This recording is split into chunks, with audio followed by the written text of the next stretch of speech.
Okay. I normally kind of save my reviews for Tuesday or Wednesday or Thursday if I'm rushed, but I'm kind of on a bit of a high after that game just ended, and I got something I gotta say. I want to say it right now while I'm still amped up. Okay, so Week 10 just ended with thrilling overtime game. Seattle beat the 49ers in overtime on the final seconds with a last second field goal. Now then, I had said in videos past, I don't trust Seattle to beat to take down San Francisco. And when they had that lead, when the Seahawks had that lead, I was actually kind of preparing a little something. Actually, even before this game started, I was actually preparing, so I was actually going to deliver an apology. I was. Emphasis on was. See, I was actually going to apologize for underestimating the Seahawks this season and in a few seasons past.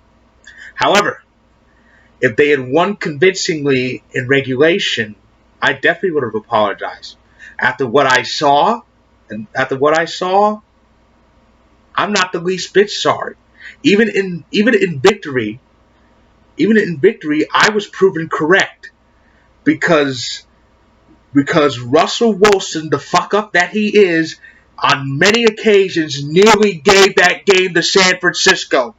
First off, the idiot fumbles the ball, allowing Frisco to pick it up and run all the way for a touchdown that started a comeback. Secondly, the game goes to overtime.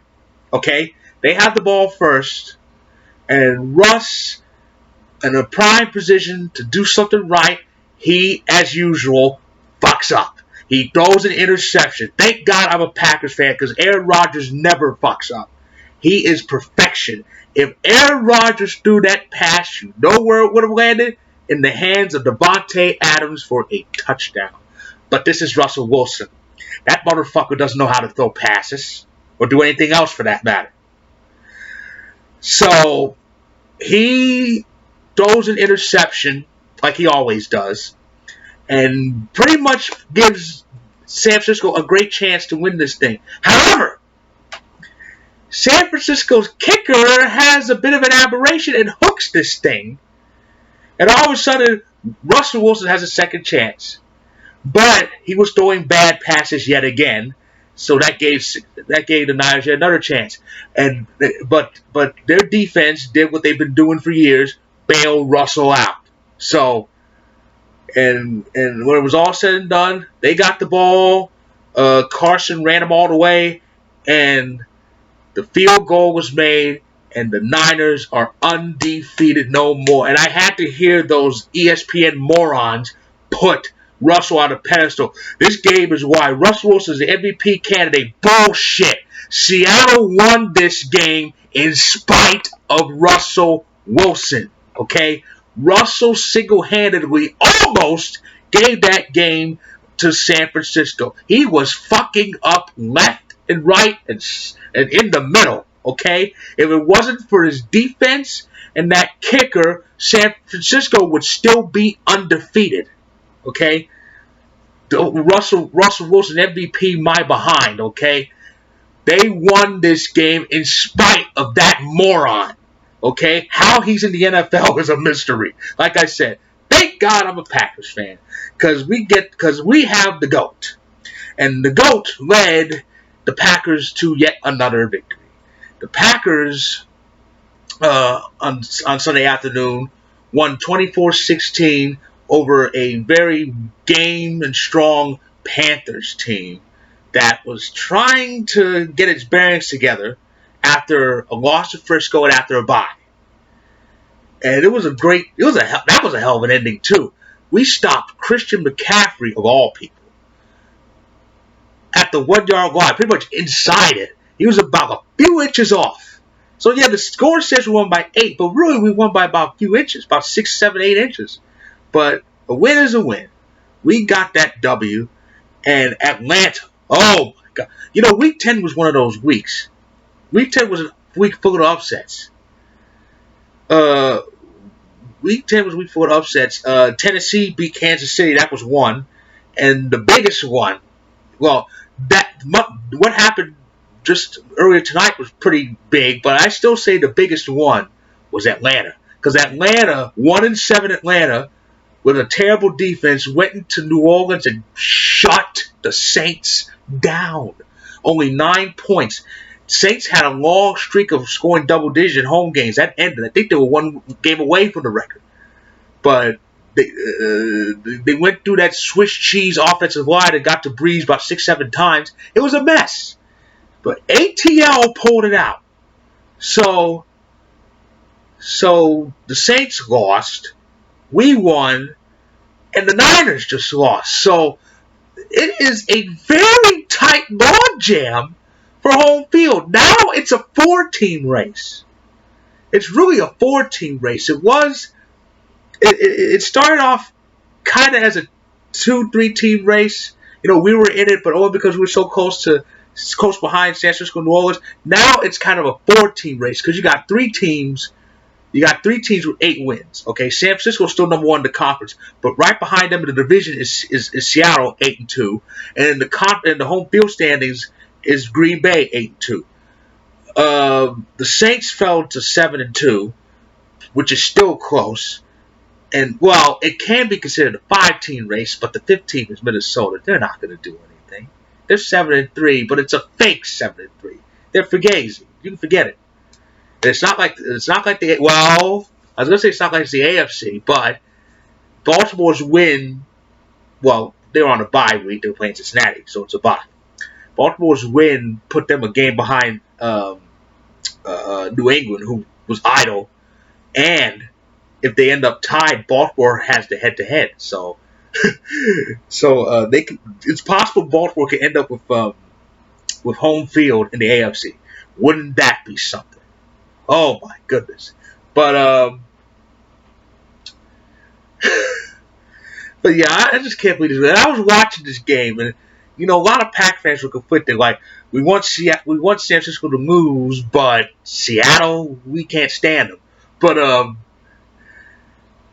and when it got down to like the last 2 minutes, normally I like ties, but not in this case. I like this game cannot end in a tie because a tie only knocks San Francisco down a bit.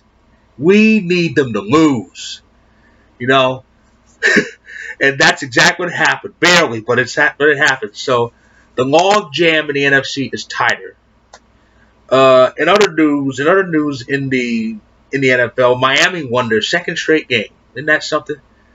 The team that's trying to intentionally tank for Tua from University of Alabama, they won back-to-back games. They're kind of winning themselves out of that race because I think you got a 1-win team, and of course Cincinnati is still closing on futility. They are 0-9 after giving up 49 points in, I believe, 3 quarters. Oh goodness! But yeah, the Packers should have had a commanding lead, but Dallas lost at home to Minnesota because their coach is a fucking idiot. Oh boy, Week 10 was just insane. It was an insane week. A lot of upsets. 6 teams had byes. It was just close calls, overtime, a 5-quarter game that saw all 5 of its quarters played to the fullest. The full 70 minutes were played earlier tonight. It was insane. So, where does San Francisco go from here? Well, they have another home game. This was the first of 3 straight home games for the Niners, but they're 0-1 in this stretch now. So they have the Cardinals next. Second meeting in about 3 weeks, or a little less than that. They have the Cardinals next before the big game against Green Bay. That's on the 24th. The Packers on a bye. And that was great. We got that win. And now we can get our siesta and prepare for the Niners. A kind of beaten, slightly weakened team. I mean, well, I don't know about weakened. I mean, they got their first loss, so I would think the pressure would be off. But But they're gonna be after they play Arizona, they're gonna be playing against a Green Bay team that could overtake them for home field. So that's still a big pressure. But it's gonna be huge. It's gonna be a huge game. But that's 2 weeks from now.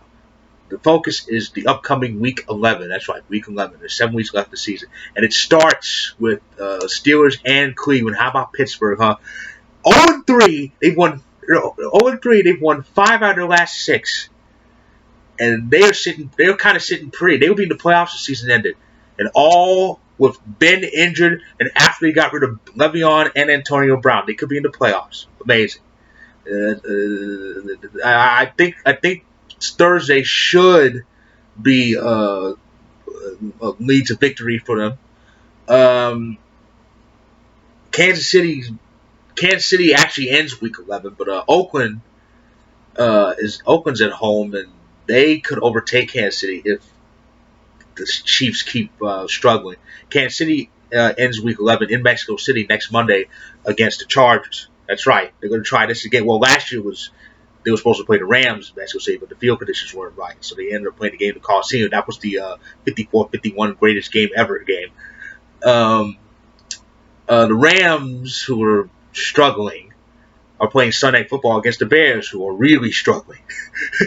Dallas, the Cowboys are in Detroit. The Eagles, who are tied with Dallas, they host New England. Oh my God! Week 11.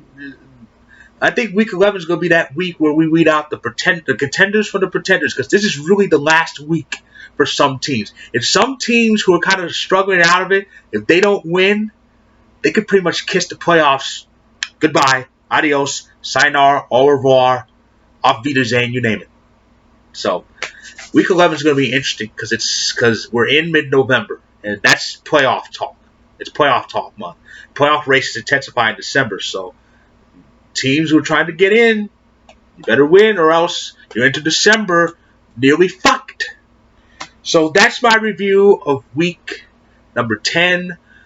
I just want to say, as a grateful Packers fan, I am grateful to the Seahawks defense and the Seahawks kicker for beating the Niners. That's it. So with that I say, enjoy the rest of this crazy season, and good evening.